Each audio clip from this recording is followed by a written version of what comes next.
এখন যদি 1 টাকা হয় তাহলে আগে কত ছিল, আমরা ঐকিক নিয়মে করছি 100/125।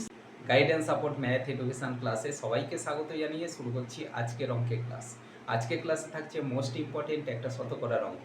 এই অঙ্কটা যে কোনো ধরনের কম্পিটিটিভ পরীক্ষায় আসে, সুতরাং আজকের ক্লাস থেকে অঙ্কটা তোমরা ভালো করে বুঝে নাও। আজকের ক্লাসে অঙ্ক থাকছে চালের দাম শতকরা 25% বৃদ্ধি পেলে চালের জন্য মাসিক খরচ অপরিবর্তিত রাখতে চালের ব্যবহার শতকরা কত কমাতে হবে তা আজকের ক্লাস থেকে আমরা নির্ণয় করব। দেখো আজকের ক্লাসে থাকছে শতকরা অঙ্ক। শতকরা অঙ্ক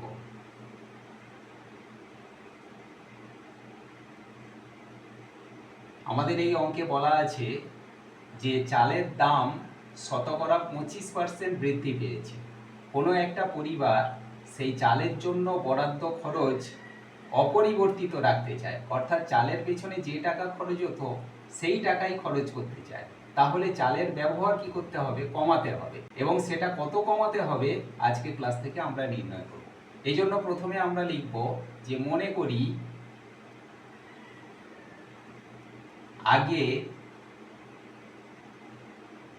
100 টাকায়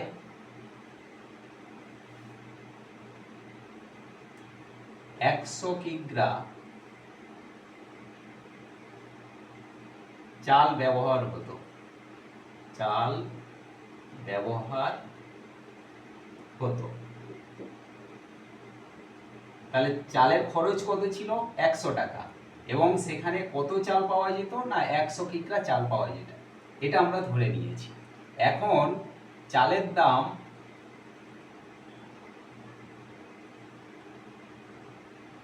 25% বৃদ্ধি পেয়ে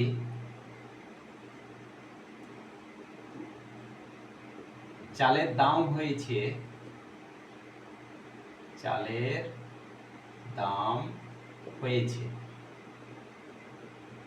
আগে 100 টাকা হলে এখন তার উপরে 25 টাকা বেড়েছে, কারণ 25% মানে 100 টাকার উপরে 25 টাকা। তাহলে চালের দাম এখন কত হয়েছে না, 125 টাকা হয়ে গেছে। এখন আমরা লিখব যে চালের দাম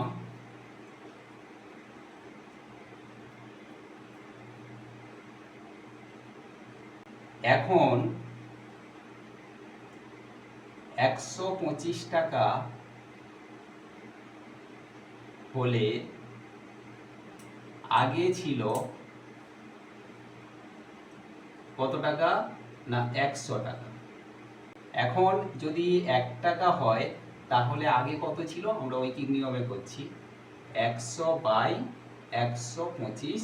এখন যদি 100 টাকা হয় তাহলে আগে ওটা কত ছিল না, 100 গুণ এই 100টা বাই নিচে থাকলো 125।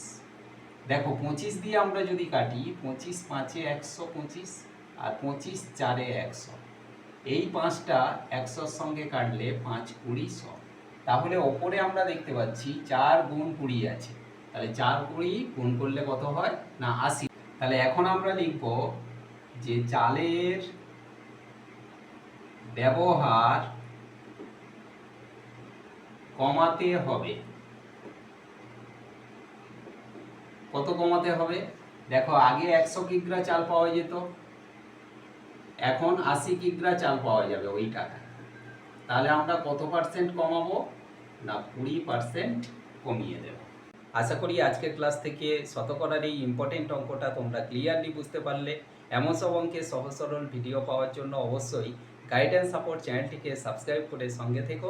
সবাই ভালো থেকো, সুস্থ থেকো, দেখা হচ্ছে পরবর্তী ক্লাসে।